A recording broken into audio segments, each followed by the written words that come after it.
Just a heads up for any of you that feel like you may have missed something in this broadcast you want to go back and watch, or there's something you can't make out or doesn't look clear, please come. You can see the broadcast streaming or download it in its entirety at fantasysportpros.com.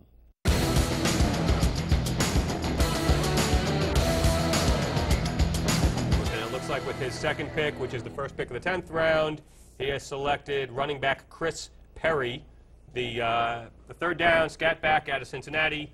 We like him. He catches a ton of balls, lines up at wide receiver. Yeah, great pick. You know, he's an upside guy. He's a guy that should have been a great runner coming out of college and never really amounted to much, but finally put up some stats last year. You're trying to catch lightning in a bottle here, and I keep saying that, but, you know, once you get down to the fringe players, we're in the 10th round.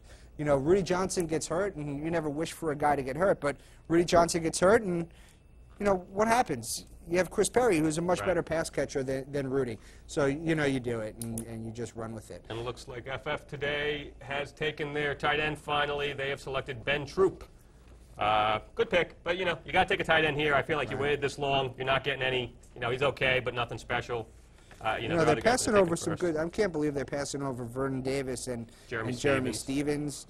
No. You know, those are guys that I thought would have went. Even potentially Kellen Winslow is an upside guy. Would have went ahead, but really you know what? I'm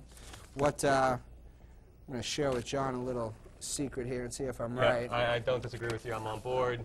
ESPN.com is up, and they have selected their second quarterback, which is smart since they have Culpepper, who's a little testy at this point. They've taken Ben Roethlisberger, and he seems to be fine. He's back from obviously his terrible motorcycle crash, and we're all happy for him. And he's a decent quarterback. So, you know, as your backup, he's just as good as you'll find. Absolutely.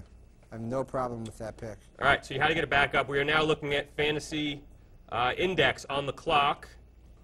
And it looks like they've already selected Eric Moulds, wide receiver Eric Moulds. He is their fifth wide receiver. You know, you really start loading up wide receivers here. If something happens to Andre Johnson or he emerges, that could work out well for him. So. Well, you know, my theory has always been you always try to take a lot of receivers in the middle of the draft where we are, but you don't know who's going to work out. You know, you want to take 5, 6 guys, and then all of a sudden one of these guys, you know, blows up or someone gets injured, and now your guy's the #1, and now you have, you know, a fantastic starting wide receiver. Right, and KFFL has also taken their backup wide receiver, so it probably is a good thing that we eventually grabbed Kurt Warner because he may have been gone, he may have still been there, but we have KFFL has taken Mike Vick, or I believe he's going back to Michael Vick. Mr. Vick. Correct. So he's one of the most exciting players like Reggie Bush in the league. That being said, his excitement also brings a lot of injury concerns. So right. I mean, I'd love to have him on my team if you can give me 16 games. Love to root for him. But, you know, his whole thing is that he runs the football. And, you know, there are 255, 260-pound linebackers that run, you know, like deer, like gazelles, and they'll run right through you. And it's a lot of fun to watch. It's a lot of fun to root for. That being said, every time he leaves the pocket, if he's on your team and your hopes are tied to him, you literally are afraid for your fantasy season. So we don't like taking risks if we can in that sense. So we've got diehards on the board. FootballDiehards.com has taken Kevin Barlow, who is in the mix for the starting job in San Francisco. Running back Kevin Barlow. Also may get traded to the Jets. Another guy. So, you know, I have 2 shots at a starting back there. And the coach actually... We're on the clock. Right. Oh, wow. Let me stop what I'm saying and get to it. So which direction are we going here? I think we need a... I'd like to start, like I said before, I'd like to start, you know, pounding wide receivers home. I think if you get a good mix of wide receivers, you know, in this area of the draft, you catch a couple of guys and you're on your way. And there are many weeks in this system with the flex that you will need to start 4 wide receivers, and we don't even have a 4th yet. So we're talking about a potential starter here. So we've got one guy I see standing out in the tiering system. There's one guy in the tier by himself at this point. So yeah, I agree with you. Kevin Curtis is standing out. You know, people are going to look at us like we're crazy because he's the 3rd wide receiver on our team, on his team, the Rams. But, you know, we're looking at a guy that ahead of him, Isaac Bruce is injury prone. Kevin Curtis had a monster year last year with Isaac Bruce and without when Isaac Bruce went down. And you have a new coaching regime, so they have no loyalty to Isaac Bruce. They're going to play the best player. I think you'll see Curtis playing a lot. No, I don't disagree with you. And we're seeing draft sharks now, because of all the backups taken, forced to take his first quarterback, which for all we know, he's super high in for a breakout year, has taken Steve McNair, and quite frankly, he's a decent quarterback. So, you know, as your starter, I don't know if I love it, but he had no choice at this point. He's the last guy to get a quarterback, and you're looking at the 12th, 13th, 15th quarterback drafted in this league. So that's what you get stuck with when you wait a little bit too long. Right. Well, I can't believe he passed. Well, I guess, I mean, I like Leftwich, and Aaron Brooks has looked so bad. His stock is really falling from that two preseason games. I think he's completed 5 passes. Okay, yeah. So who's on the board now? Looks like we have NFL.com, and they're in. Wide receiver, Jerry Porter, Los Angeles, Oakland Raiders. That's an aggressive pick, in my opinion. Very aggressive pick. He's on the trading block. You know, he's very disgruntled. You know, he's opposite Randy Moss, which can be, you know, great for a wide receiver because Randy Moss draws so much attention, but he's clashing with the coach. New coach. Clashing with the coach is never a good thing. Doesn't work. His contract is too big. I don't think anyone's going to trade for him. He just signed a huge contract. Hasn't done all that much in the NFL. No one's going to take him on with his baggage and the gigantic contract. So that being said, if he plays, he's got all the talent in the world, but Aaron Brooks hasn't looked great. And yeah, tough. Wouldn't end up on any of my teams, so avoid him. All right, we got more picks. They're flying in. Fantasy Guru, wide receiver, Isaac Bruce. You know, that's the guy we just talked about. Isaac Bruce, you know, really the second wide receiver on the Rams. We picked the third, but we think much sooner than not that, you know, we're going to see Kevin Curtis in there and Isaac Bruce in there less.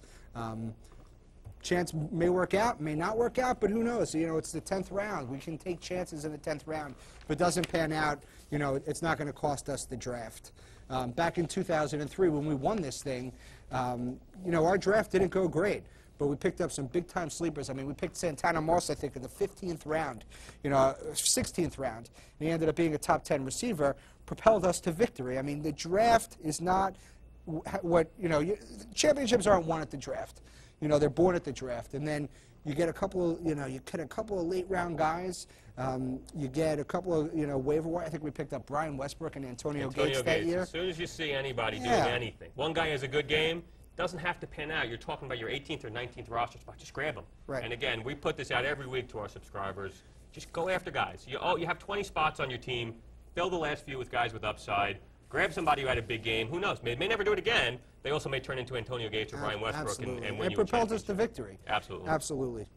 All right, so we got injuries on the clock, football injuries. In the 11th pick of the 10th round has taken Kellen Winslow.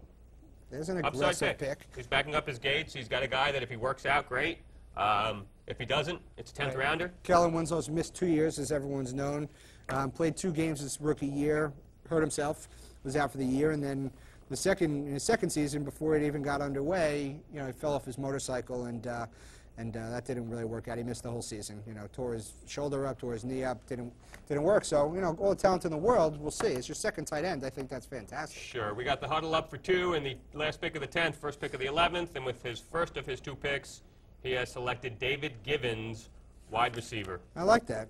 Yeah, David, his 4th wide receiver, you know. It's not bad. David Givens was the second leading receiver on the Patriots last year. Goes to Tennessee. You know, you're going to have a team playing from behind, having to throw the football because their defense isn't that good. You have Drew Bennett, injury prone, and then you have David Givens. Could end up being, having a monster year. Right. So that's it. That's the 10th round. We're going to take a break here, and when we come back, we're going to recap the second half of the draft. You know, it's starting to go fast and furious, and there's a lot of backup players, fringe players being taken. You're going to get a lot of kickers, a lot of defenses. We're not going to bore you with the details. What we will do is when we come back, we're going to recap it. We're going to point out the sleepers. We're going to point out, you know, the handcuffs and that type of situations. You know, the important things, and we'll take it from there. But so far, it's been an exciting draft. We'd like to thank Vanessa, who's done a fantastic job. Couldn't have done it without her. And we'll see you at the end.